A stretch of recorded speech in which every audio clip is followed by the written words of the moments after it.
एकच मिनिट थांब. बघा, हा दूध आहे, लक्ष्मी डेअरीवरनं आणलेलं दूध आहे हा.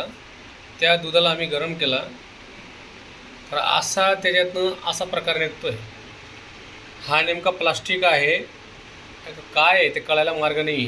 दूध एवढं लांबू शकत नाही. हा आर्टिफिशियल दूध असेल किंवा डुप्लिकेट दूध पण राहू शकतो. लक्ष्मी डेअरी धुळे इथला हा प्रकार आहे.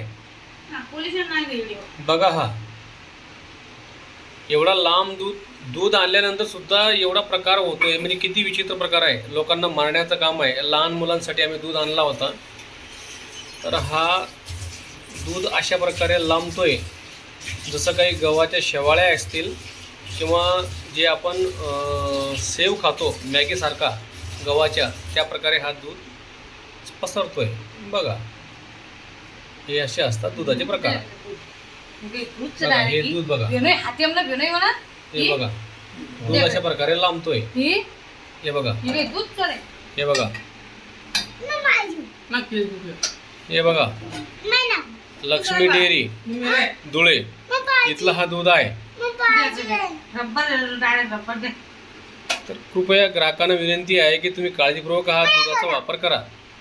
लहान मुलांसाठी खूप धोकेदायक आहे आणि घातक आहे.